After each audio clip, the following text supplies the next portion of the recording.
Amici sportivi, appassionati di calcio, ben ritrovati anche questa sera in nostra compagnia, in compagnia di Sport in Casa, per andare a parlare di calcio, per andare a parlare in questo caso di calcio giovanile. Abbiamo un graditissimo ospite in collegamento con noi, si tratta, lo vedete, e ringrazio la regia per la prontezza, si tratta di Walter Bedin, coordinatore regionale del settore giovanile scolastico della FIGC Veneto. Buonasera Walter.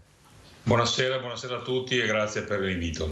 Allora, avrete capito che insomma, come vi ho detto, parliamo di calcio giovanile, ma parliamo con Walter Bedin anche di tanti altri aspetti che riguardano i settori giovanili delle società, settori giovanili che quest'anno insomma hanno visto diciamo completarsi l'attività senza particolari interruzioni, senza particolari problematiche legate al Covid. Qualcosa, chiaramente, qualche retaggio è rimasto, ma insomma dopo 2 anni molto complicati, questa è stata forse la stagione, Walter, che possiamo un po' definire quella del primo passo verso la normalità, verso la ripartenza. Qual è lo stato di salute un po' dei settori giovanili, delle società col settore giovanile dopo 2 anni di pandemia? Beh, allora il bilancio direi è positivo, soprattutto perché abbiamo iniziato e terminato una stagione sportiva dopo 2 anni, quindi le avevamo iniziate anche nelle 2 passate stagioni, però poi i problemi ci hanno bloccato, quindi portarla a termine è sicuramente un grandissimo successo e grande soddisfazione. Ci sono state chiaramente delle difficoltà legate soprattutto al problema delle visite mediche, del return to play, però la federazione in questo genere evento si è dato molto da fare e ha cercato in tutti i modi di aiutare e venire incontro alle società, e questo insomma è avvenuto. Per cui ora siamo in un momento della stagione particolare, i campionati stanno andando al termine, iniziano le fasi finali, ma vedo comunque ancora tanto entusiasmo e tanta voglia di giocare. Iniziano le fasi finali, come dice giustamente Walter Bedin, il grosso insomma della stagione si è giocata. Walter, a livello numerico, a livello anche di partecipazione e quant'altro, insomma, com'è stata questa stagione? Cioè, in tanti hanno pronosticato un lento, graduale abbandono dei giovani, un distacco dei giovani dall'attività sportiva dopo appunto 2 anni particolari, 2 anni difficili. Invece in questa stagione che ci siamo ormai lasciati alle spalle, che cosa abbiamo visto? Allora, da uno studio fatto anche dalla Lega Dilettanti abbiamo potuto notare come, è vero, ci sono state delle difficoltà, alcune società hanno abbandonato l'attività, l'abbandono degli atleti è soprattutto legato alle fasce più alte, mentre nel settore giovanile, nella base, abbiamo visto che i numeri hanno tenuto e in alcuni casi sono anche aumentati, quindi la voglia di fare calcio, l'entusiasmo che i ragazzini hanno per giocare è sempre tanta, e quindi noi lì abbiamo investito molto come settore giovanile scolastico, stiamo promuovendo e facendo tante attività. E in assoluto abbiamo perso numeri di società, ma il numero di tesserati è rimasto praticamente invariato. Quello che abbiamo perso, diciamo, nei dilettanti l'abbiamo recuperato nel settore giovanile. Tutto chiaro? Allora possiamo dire che attività di base, quindi con i più piccoli, numeri importanti, numeri che si confermano importanti, addirittura in alcuni casi numeri in crescita. Walter, però, alla luce insomma di quello che hai appena detto, si possono secondo te recuperare quei calciatori, diciamo, di una fascia d'età più adulta, possiamo dire quelli, diciamo, juniores, allievi, giovanissimi, quella fascia d'età lì, quelli che si sono allontanati quest'anno, sarà possibile recuperarli o si deve puntare tutto su appunto i più piccolini per, tra virgolette, una nuova generazione? Vabbè, la nuova generazione è importante, lavorare bene con i più piccoli significa creare cultura sportiva, significa creare ragazzi che continueranno a giocare.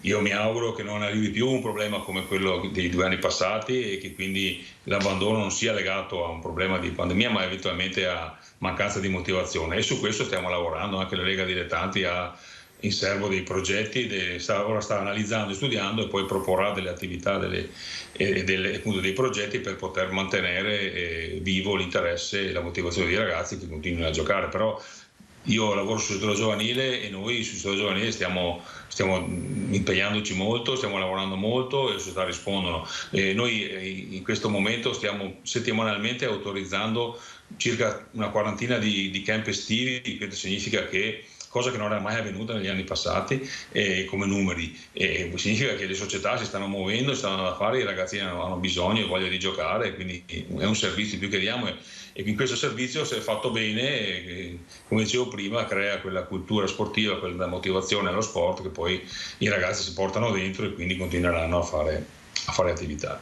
Assolutamente. Parliamo un attimo di società, Walter, perché insomma è innegabile, oltre alle difficoltà di 2 anni complicati, magari anche con la perdita di qualche sponsor, con l'allontanamento magari anche di qualche volontario che insomma si è un po' distaccato dal mondo del calcio. Al di là di questo sono aumentati i costi di gestione, sono aumentate le bollette, sono aumentati i costi di acqua, appunto luce, gas e quant'altro, quindi docce, manutenzione degli impianti. Quanto difficile è per una società che ha settore giovanile riuscire a mantenere l'attività, a mantenere certi standard, e voi come federazione avete, tra virgolette, paura che in questa stagione qua, in quest'estate, quindi in vista della prossima stagione, ci possano essere altre società che sventolano bandiera bianca proprio magari falcidiate dai costi e insomma da tutte le spese che ci sono? Beh, purtroppo questa è una possibilità che esiste, è reale e che noi non possiamo ignorare. È vero però che abbiamo il sentore per conoscenza diretta che molti comuni stanno investendo proprio sugli impianti sportivi nell'aspetto legato all'illuminazione, riscaldamento, acqua calda, quindi cercando di dare appunto un sostegno, un supporto alle società che effettivamente fanno fatica.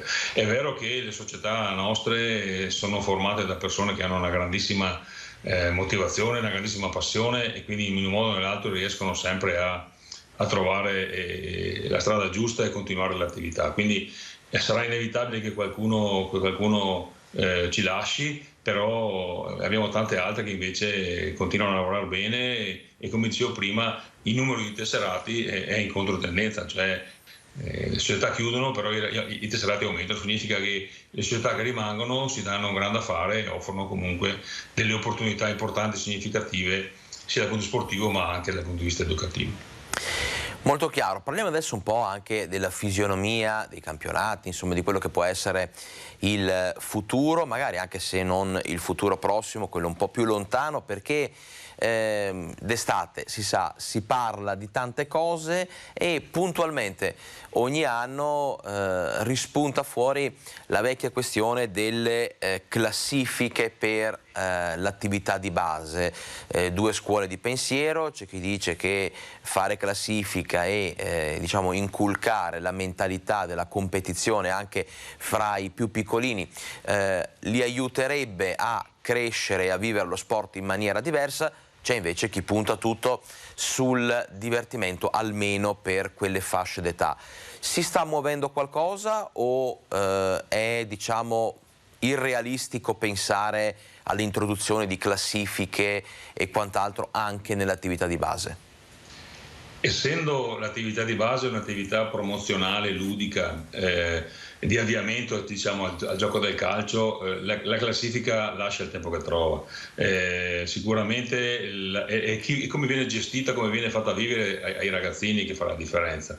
Comunque in generale noi parliamo non di classifiche nelle attività di base ma di graduatoria di merito. Certo. Perché vengono considerati tanti fattori, non soltanto la vittoria della partita, ma il gioco a confronto, l'aspetto del fair play, l'aspetto educativo, quindi il numero dei ragazzi che sono in lista, quindi cerchiamo di dare un significato di merito attraverso una serie di parametri che non sono soltanto quelli della partita. Siccome noi siamo, ripeto, il settore giovanile scolastico, un'attività educativa, ludica, per noi è fondamentale questo, quindi la classifica così come viene intesa normalmente, vinco la partita, perdo la partita, nell'attività di base secondo me, secondo noi non è adatta. Walter, altre due considerazioni, perché insomma i minuti scorrono velocemente. Dobbiamo parlare di due possibili emergenze nel breve e lungo periodo che riguardano proprio il calcio giovanile. Non parliamo di calcio giocato, quindi di bambini o di ragazzi, parliamo di allenatori, educatori e arbitri. Allora, dividiamo la domanda in due tronconi. Il primo, c'è carenza di allenatori? Avvertite il fatto che sono sempre meno gli allenatori, gli educatori, insomma, disposti e disponibili?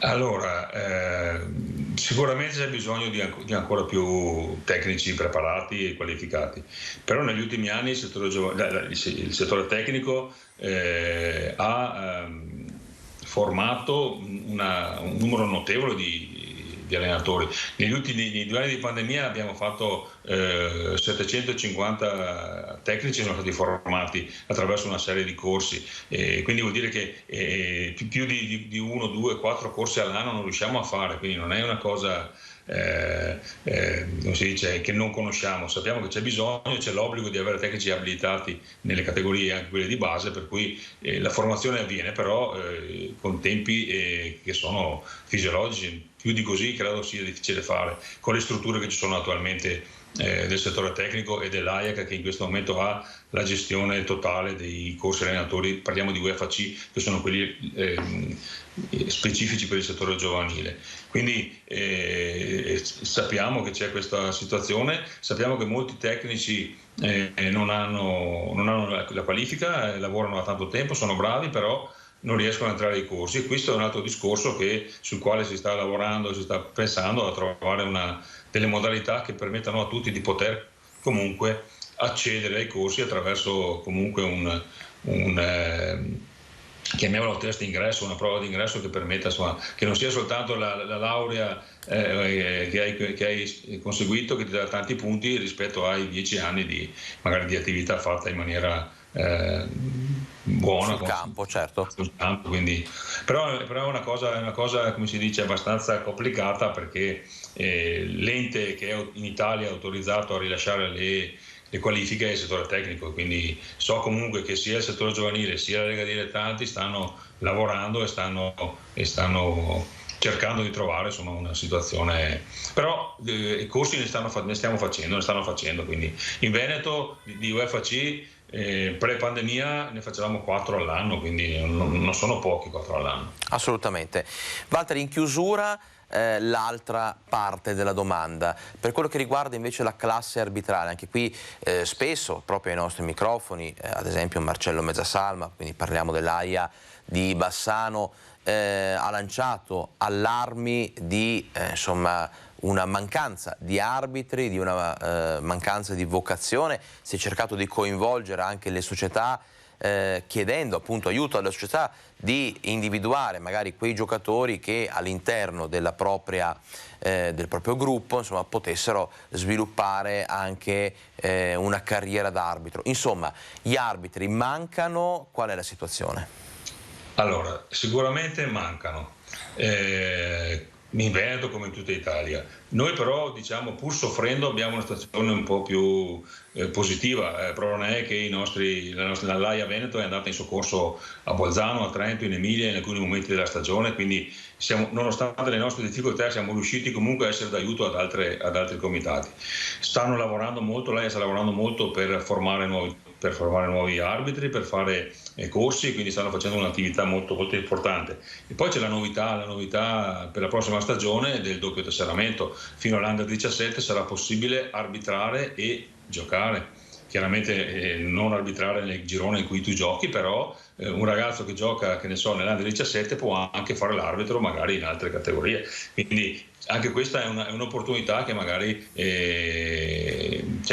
può aiutare, assolutamente. Sicuramente potrà prendere piede in maniera significativa, e quindi anche nelle scuole stiamo lavorando molto con l'arbitro scolastico, che soprattutto nel Veronese facciamo dei progetti importanti, e spesso 5-6 ragazzi che hanno fatto il corso a scuola poi vanno a fare in corso arbitri diventano arbitri normali, insomma arbitri, cioè, sì, normali, scusami il termine, arbitri chiarissimo. a tutti gli effetti, insomma. A tutti gli effetti, chiarissimo. Allora noi siamo in chiusura, dobbiamo ringraziare per la sua disponibilità, è sempre un piacere avere qui con noi Walter Bedin, coordinatore regionale del settore giovanile scolastico FIGC Veneto. Grazie mille Walter. Grazie a te, grazie a tutti e buona serata. E allora, buona serata anche a tutti voi. L'appuntamento con Sport in Casa, ve lo ricordo, dal lunedì al sabato poco prima delle 20 su Rete Veneta. Grazie.